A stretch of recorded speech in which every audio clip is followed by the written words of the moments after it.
نحمده ونصلي ونسلم على رسوله الكريم اما بعد فاعوذ بالله من الشیطان الرجیم بسم اللہ الرحمن الرحیم۔ معزز سامعین ذی احتشام، السلام علیکم ورحمۃ اللہ وبرکاتہ۔ احباب ذی وقار، چند دنوں سے میں آپ کے سامنے لائیو نہیں آ سکا۔ آج آپ کے سامنے لائیو آ رہا ہوں بہت خوبصورت گفتگو لے کر۔ معزز سامعین ذی احتشام، کرونا وائرس کے ڈر سے کیا مساجد بند ہونے چاہیے، اس حوالے سے کچھ گفتگو ہے۔ معزز سامعین ذی احتشام، کیا صحت مند مسلمانوں کے لیے جائز ہے کہ کرونا وائرس کے خوف سے جمعۃ المبارک کی نماز کو اور 5 وقت کی نماز کو ترک کر دیں؟ احباب ذی وقار، یہ بات یقینی طور پر ثابت شدہ ہے کہ اللہ تبارک و تعالی کے راستے میں دشمن کے سامنے جہاد کے دوران بھی جماعت کی نماز ساقط نہیں ہوتی۔ تو یہ کیسے سمجھ لیا جائے کہ صرف ایک بیماری کے وہم سے جمعۃ المبارک اور 5 وقت کی نماز کو ترک کیا جائے؟ جمعۃ المبارک کی نماز کو اور 5 وقت کی نماز کو ترک کر دیا جائے۔ سامعین ذی احتشام، اللہ تعالیٰ قرآن مجید میں ارشاد فرماتا ہے وَإِذَا كُنْتَ فِيهِمْ فَأَقَمْتَ لَهُمُ الصَّلَاةَ فَلْتَقُمْ طَائِفَةٌ مِّنْهُمْ مَعَكَ۔ آیت پاک لمبی ہے، میں نے مختصر سا حصہ تلاوت کیا۔ اللہ تعالیٰ ارشاد فرماتا ہے کہ اور جب آپ ان کے ساتھ میدان جہاد میں ہوں، پس آپ ان کے ساتھ جماعت کی نماز قائم کریں، پھر ان میں سے ایک ٹولی آپ کے ساتھ جماعت میں شریک رہے۔ معزز سامعین ذی احتشام، یہ وبائیں اور بیماریاں حقیقت میں گناہوں اور نافرمانیوں کی وجہ سے آتی ہیں۔ اللہ تعالیٰ کا ارشاد گرامی ہے وَمَا أَصَابَكُم مِّن مُّصِيبَةٍ فَبِمَا كَسَبَتْ أَيْدِيكُمْ۔ اللہ تعالیٰ ارشاد فرماتا ہے وَمَا أَصَابَكُم مِّن مُّصِيبَةٍ فَبِمَا كَسَبَتْ أَيْدِيكُمْ۔ احباب ذی وقار، ترجمہ سماعت فرمائیں، اور جو بھی مصیبت تم کو پہنچتی ہے وہ تمہارے ہاتھوں کی کمائی ہے۔ مزید اللہ تعالیٰ ارشاد فرماتے ہیں ظَهَرَ الْفَسَادُ فِي الْبَرِّ وَالْبَحْرِ بِمَا كَسَبَتْ أَيْدِي النَّاسِ لِيُذِيقَهُمْ بَعْضَ الَّذِي عَمِلُوا لَعَلَّهُمْ يَرْجِعُونَ۔ خشکی اور تری میں جتنی خرابی ہے وہ سب انسانوں کے ہاتھوں کی کمائی ہے۔ یہ سب اس لیے ہے تاکہ انہیں چکھائے ان کی بعض بدعمالیوں کی سزا، اور یہ اسی لیے تاکہ وہ اپنی بدعمالیوں سے توبہ کر لیں۔ معزز سامعین ذی احتشام، کیا اللہ تعالیٰ نے وباؤں کے علاج کے طور پر توبہ، استغفار، نماز، تلاوت اور دعا کو سبب قرار نہیں دیا؟ اس کے ساتھ ساتھ یہ بات بھی سمجھ لینی چاہیے کہ فرائض و واجبات، جمعہ اور جماعت کی نماز کو چھوڑ دینے میں وباؤں کا علاج نہیں رکھا گیا ہے۔ اللہ تعالیٰ کا ارشاد گرامی ہے ما اصاب من مصیبت فی الارض ولا فی انفسکم الا فی کتاب من قبل ان نبرأها۔ جو بھی مصیبت زمین پر آتی ہے یا تمہاری جانوں پر آتی ہے وہ پہلے سے اٹل شدہ تقدیر میں لکھی ہوئی ہے۔ اللہ اکبر۔ اللہ تعالیٰ ایک اور جگہ پر ارشاد فرماتا ہے قل لن یصیبنا الا ما کتب اللہ لنا۔ آپ صلی اللہ علیہ وسلم کہہ دیں، آپ صلی اللہ علیہ وسلم فرما دیں، ہمیں ہرگز کوئی مصیبت نہیں پہنچتی مگر وہ جو اللہ تعالیٰ نے ہمارے لیے لکھ دی ہو۔ مزید اللہ تعالیٰ کا ارشاد گرامی ہے قُلْ لَوْ كُنْتُمْ فِي بُيُوتِكُمْ لَبَرَزَ الَّذِي كُتِبَ عَلَيْهِمُ الْقَتْلُ إِلَى مَضَاجِعِهِمْ کہ محبوب صلی اللہ علیہ وسلم آپ ان سے فرما دیں، آپ ان سے کہہ دیں کہ اگر تم اپنے گھروں میں رہو گے تب بھی تمہارے مقدر میں لکھا ہوا قتل وہ تمہاری خوابگاہوں تک پہنچ کر رہے گا، یعنی تقدیر کا لکھا ہوا بہرحال نافذ ہو کر رہے گا۔ معزز سامعین ذی احتشام، نبی کریم رؤوف الرحیم سید عالم صلی اللہ علیہ وآلہ وسلم کا ارشاد گرامی ہے کہ اچھی طرح جان لو کہ اگر ساری امت تم کو نفع دینے کے لیے جمع ہو جائے تب بھی اللہ تعالیٰ کے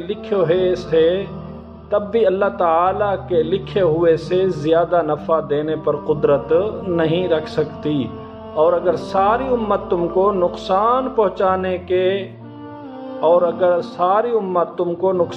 پہنچانے کے لیے اکٹھی ہو جائے تب بھی اللہ تعالیٰ کی تقدیر کے مطابق ہی نقصان پہنچا سکے گی، اس سے زیادہ نہیں۔ بس ہمارا اللہ تعالیٰ کی تقدیر پر ایمان اور اس کی ذات پر بھروسہ ہمیں کسی بیماری وغیرہ کے وہم سے فرائض و واجبات جمعہ اور جماعت سے روک نہیں سکتا۔ معزز سامعین عزیز احتشام، نبی کریم صلی اللہ علیہ وآلہ وسلم نے طاعون وغیرہ سے نمٹنے کے سلسلے میں یہ ہدایت ارشاد فرمائی ہے، جہاں طاعون پھیل جائے وہاں سے کوئی باہر نہ جائے اور باہر والے طاعون کے علاقے میں داخل نہ ہوں۔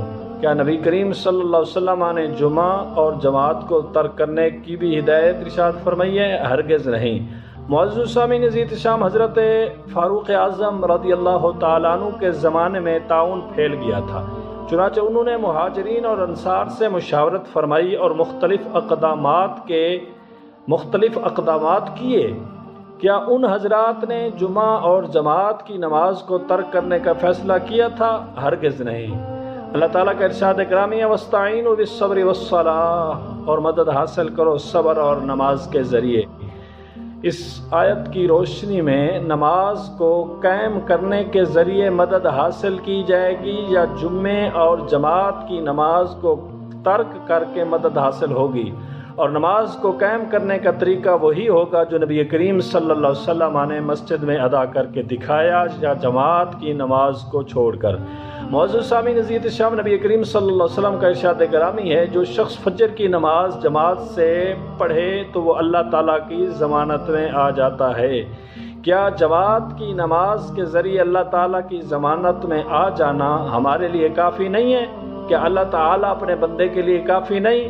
نبی کریم صلی اللہ علیہ وسلم نے نبینا صحابی کو بھی جماعت چھوڑنے کی اجازت نہیں دی تھی، حالانکہ انہوں نے کہا تھا کہ مجھے کوئی لانے والا نہیں اور مدینے میں حشرات اور درندوں کا بھی خطرہ تھا۔ بس ہمارا کیا خیال ہے کہ صرف ایک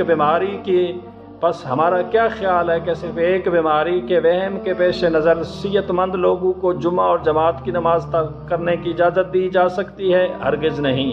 نبی کریم صلی اللہ علیہ وسلم کو جب بھی کوئی سخت اور ناگوار بات پیش آتی تو آپ علیہ الصلوۃ والسلام فوراً نماز کے لیے تشریف لے جاتے اور آپ علیہ الصلوۃ والسلام فوراً نماز میں مشغول ہو جاتے تھے۔ نبی کریم صلی اللہ علیہ وسلم کے عمل سے ہمارے لیے یہ رہنمائی نکلتی ہے کہ کورونا وائرس کے حملے کے موقع پر ہم بھی نماز کی طرف دوڑنے والے ہو جائیں، اور وائرس کے حملے کے موقع پر ہم بھی نماز کی طرف دوڑنے والے ہوں، نہ کہ جمعہ اور جماعت کی نماز کو ہی ترک کر دیں۔ معزز سامعین عزیز احتشام، اسلامی مملکتوں میں ایک جامع مسجد میں سارے شہر کے لوگ اکٹھے ہو کر جمعے کی نماز ادا کیا کرتے تھے، اور یہ سلسلہ آج تک جاری ہے۔ کیا اسلامی تاریخ میں یہ ملتا ہے کہ کبھی کسی زمانے میں علماء کرام نے کسی وبا اور طاعون کے پیش نظر مسجدوں کو بند کیا ہو؟ ہرگز یہ نہیں ملتا۔ معزز سامعین عزیز احتشام، ہمیں چاہیے کہ ہم 5 وقت نماز کو پڑھیں، وضو کریں، 5 وقت وضو کریں اور 7 نماز کو باجماعت پڑھیں اور توبہ اور استغفار کریں اور نوافل میں مشغول ہو جائیں، اللہ تعالیٰ سے توبہ کریں، استغفار کریں اور اللہ تبارک و تعالیٰ سے مدد مانگیں، اللہ تعالیٰ کو راضی کرنے کی کوشش کریں۔ 5 وقت نماز پڑھنے والا بندہ ہو اور ایمان کامل رکھنے والا ہو تو اس پر اللہ تبارک و تعالیٰ کا کیسا کرم نہ ہوگا۔ معزز سامعین عزیز احتشام، ہمیں چاہیے کہ ہم 5 وقت کی نماز پڑھیں، اللہ تعالیٰ سے توبہ کریں۔ میں دعا کرتا ہوں کہ اللہ تبارک و تعالیٰ کا حضور سید عالم صلی اللہ علیہ وسلم کی ساری امت کی خیر فرمائے۔ اللہ تبارک و تعالیٰ حضور سید عالم صلی اللہ علیہ وسلم کے سارے غلاموں کی خیر فرمائے۔ جو مسلمان اس وقت کرونا وائرس کی لپیٹ میں آ چکے ہیں، اللہ تعالیٰ ان کی حفاظت فرمائے، اللہ تعالیٰ ان کو صحت یابی عطا فرمائے، اللہ تعالیٰ ان کو شفا اور تندرستی اور ایمان کی سلامتی عطا فرمائے۔ میں خصوصی دعا کرتا ہوں اپنے تمام عالم اسلام کے لیے، اللہ تعالیٰ عالم اسلام کا بول بالا فرمائے، اللہ تبارک و تعالی ہم سب کو اپنی حفظ و امان میں محفوظ فرمائے۔ جو مسلمان کرونا وائرس کے حوالے سے فوت ہو گئے، اللہ تعالیٰ ان سب کے درجات کو بلند فرمائے، آمین ثم آمین، وآخر دعوانا ان الحمد للہ رب العالمین۔